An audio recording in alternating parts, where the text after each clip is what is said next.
Graça e paz abençoados, maravilha do eterno, você é joia preciosíssima, tesouro de Deus, corra linda do Senhor, mais um café com Deus, com o pastor Maurício Loureiro. O café de hoje está lá no Salmo 14, salmo escrito por Davi, para o cantor mor. Muito bem. Vamos aprender algumas lições do versículo 2 e 3. Muito obrigado você que tem compartilhado nossos vídeos. Muito obrigado mesmo. Porque você me ajuda na evangelização. Sempre digo isso aqui. E você que curte os nossos vídeos também. Começou a assistir, para não esquecer, curte lá, dá aquele joinha, aquele gostei. Faz comentário no nosso canal. Pedido de oração. Estarei orando por você, por sua família. E também eu te peço que você se inscreva no nosso canal, que é muito fácil, nas letrinhas azuis embaixo. É um link que está ali nas letrinhas. Você clicou, vai te direcionar para o YouTube. Pronto, lá você clica e é automático. É só clicar em inscrever-se. Pronto, já está inscrito, ok? O que é o Café com Deus? É uma porção da palavra de Deus explicada, oração por você e sua família. Vamos lá.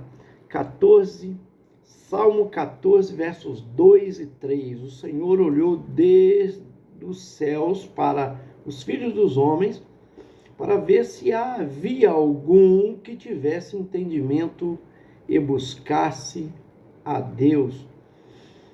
Desviaram-se todos, juntamente se fizeram imundos. Não há quem faça o bem, não há sequer um. Certo? Bom,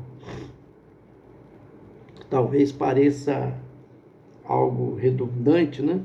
Você pode pensar, claro, pode vir na sua mente, mas eu conheço gente boa, que faz o bem, que ajuda as pessoas.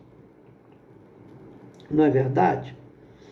Só que a pessoa sem Deus, esse salmo, ele começa justamente falando sobre o nécio, quer dizer, o tolo de coração. Ele diz no seu coração, não há Deus. E por isso a humanidade tem se corrompido, fazem-se abominação em suas obras, não há ninguém que faça o bem. É nisso que Deus está dizendo, porque a humanidade está corrompida por causa do pecado. É verdade que há pessoas que às vezes fazem parte de uma associação, até criam associação, fundação para ajudar as pessoas. Mas por quê? Porque Deus toca no coração da pessoa. É pelo fato de existir Deus. O ser humano, para ser bom, ele tem que ser influenciado por Deus. O próprio Jesus disse, não há ninguém bom, só um é bom. Deus. É a realidade. Por causa do pecado, toda a raça humana foi contaminada com o mal. Todo ser humano é mau. Já foi provado cientificamente. Os cientistas pegaram 40 crianças, tá?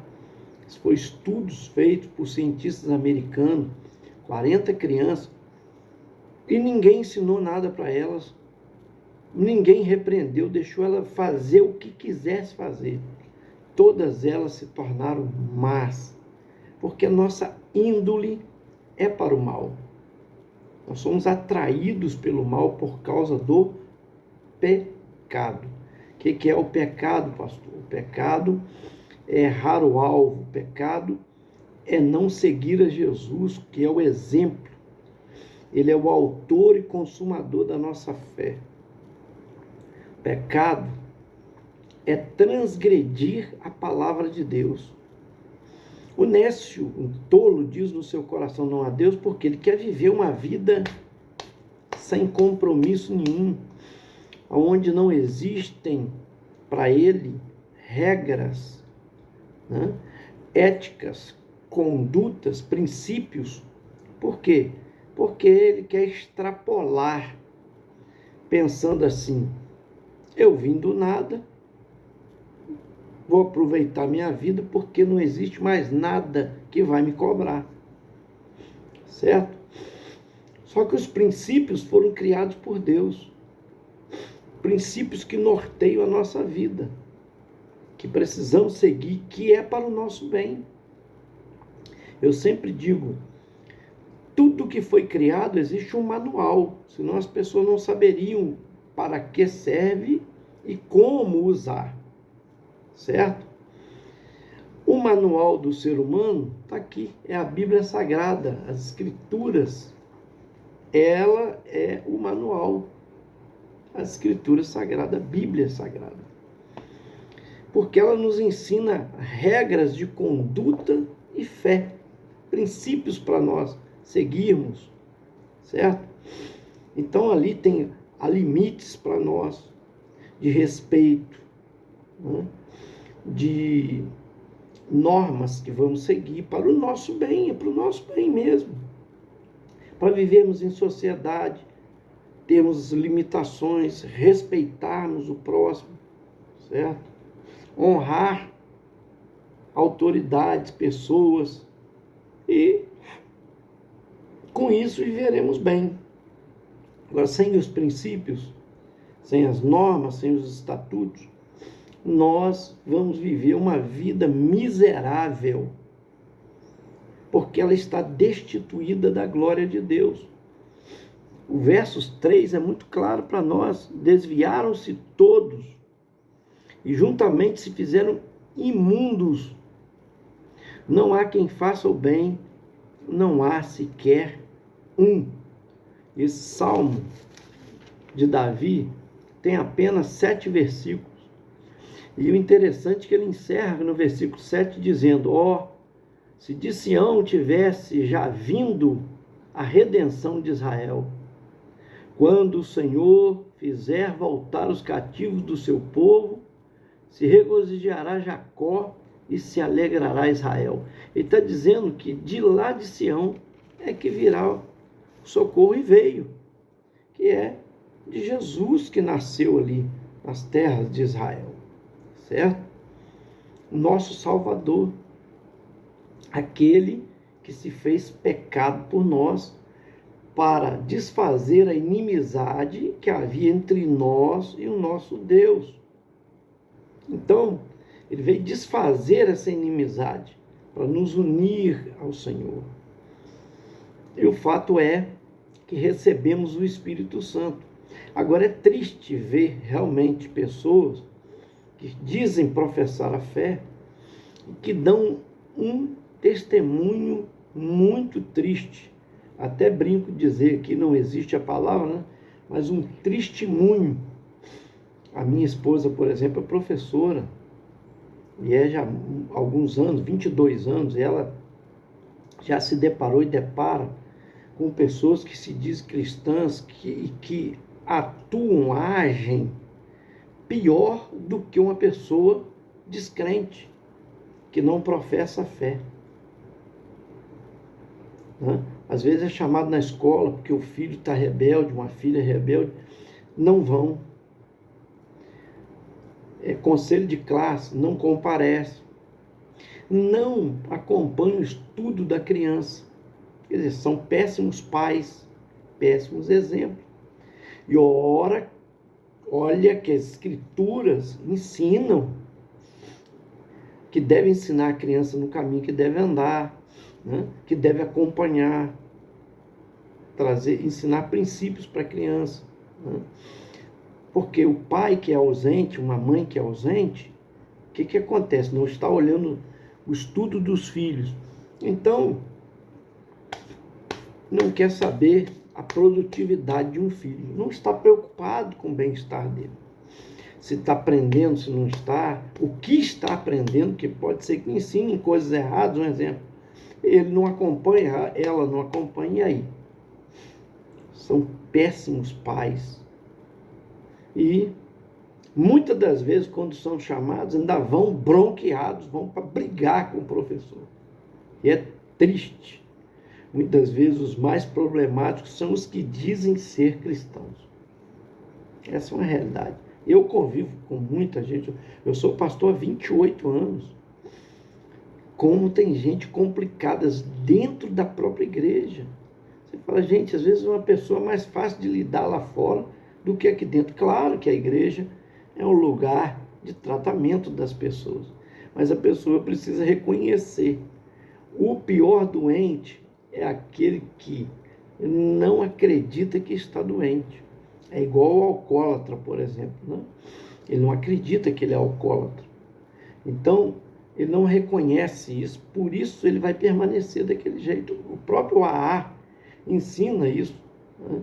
Que a pessoa, a primeira coisa, ela tem que entender que ela é doente, que precisa de tratamento. E ela não pode tomar o primeiro gole, porque ela não sabe se controlar. Se ela beber o primeiro gole, ela vai se embriagar. É uma realidade, pessoa que não tem controle, né? Autodomínio, não tem esse fruto do Espírito, acaba realmente por ter recaídas. Então, eles ensinam corretamente evitar o primeiro gole, certo? E reconhecer que está errado, que é doente, que precisa de tratamento.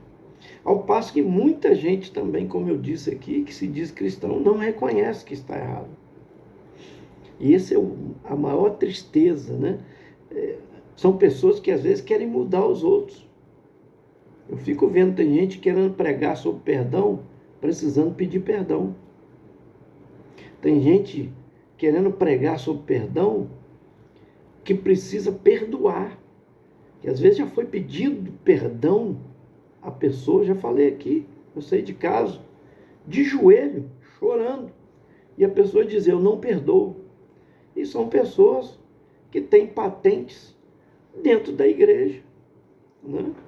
E é triste isso. Aí agora vem me dizer, não, eu perdoei. Perdoou como? Se não falou com a pessoa e não fala com a pessoa e nunca proferiu isso para a pessoa que perdoou. Fala isso para justificar para os outros. Mas a Deus a gente não engana, amados. Amém? Você pode enganar todo mundo. Você pode até se enganar. Tá? Porque tem gente que engana a si mesmo. Criando uma fantasia, né? Uma história de si mesmo que não existe.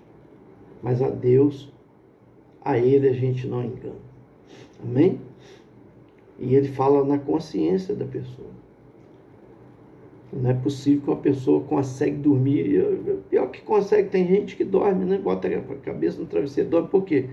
A consciência já se foi há muito tempo. Né? A sensibilidade ao Espírito Santo já se foi há muito tempo. Porque Deus sempre fala, está sempre falando. Mas há pessoas que não querem ouvir a voz de Deus. Por isso que a Bíblia disse, hoje ouvirdes a voz do Senhor, não endureça o vosso coração. Então é preciso abrir o coração, deixar as palavras do Senhor entrar. Amém? Por isso que o salmista diz aqui, é uma realidade, nós sem Deus não somos nada. E como diz Voltaire, se Deus não existisse, era preciso criar um. Porque há uma necessidade do ser humano de ter princípios, de ter limites. E uma pessoa tola, porque é tolice isso, né? É que diz que Deus não existe. Não é possível. O controle que Deus tem do universo. Agora, do ser humano, não, porque ele tem livre-arbítrio. E o mundo está de mal a pior, justamente por se afastar de Deus. Lembra os antigos? Lembra os seus avós? Eu lembro até do meu bisavô, da minha bisavó, quanto eles eram devotos, dedicados à fé. Eu lembro dos meus avós também, quanto foram dedicados, devotos a Deus. E aí, né, a geração vai se perdendo, nossos pais já nem tanto. Verdade ou não é? E nós, então, a nossa geração, aí que se perdeu mesmo. E a geração que está chegando aí, que são dos novos, né, aí, da juventude, 18 anos aí para cima, aí é que está mais perdido, né? O mundo está perdido. Corrupção tomou conta. Está falando aqui, ó, que aí a corrupção, entra violência, né? Está aqui, ó. Desviaram-se todos juntamente, se fizeram imundos. Não há quem faça o bem, não há sequer um. Certo? Versículo 1 diz: tem se corrompido, a parte B, fazem-se abomináveis em suas obras. Não há ninguém que faça o bem. Então, quando se afasta de Deus, a abominação toma conta. Se corrompem mesmo, a realidade é essa. Que Deus tenha misericórdia de nós e da nossa geração. Por isso que a palavra é pregada. Há uma necessidade de estarmos pregando a palavra e você me ajudar compartilhando esse vídeo. Amém? Eu quero orar por você. Gente, a maior prova de amor que Deus nos deu, que não nos deixou abandonado, que nós precisamos de Deus, foi o próprio Filho que o Pai deu, seu Filho Jesus, que foi traído, condenado injustamente, que foi chicoteado, coroado com coroa de espinho, carregou a cruz e cravaram os seus pés e as suas mãos naquela cruz. Amém? Tudo isso para nos salvar. Pai, em nome do Senhor Jesus, quero te agradecer por cada um que nos acompanha no Café com Deus, pedindo em especial pela vida da Yolanda Pinho, minha prima do Rio de Janeiro. Toma a causa da tua filha, dá força a ela, ânimo, fortalece a sua fé. É verdade que vivemos um mundo terrível. O Rio de Janeiro, então, está terrível.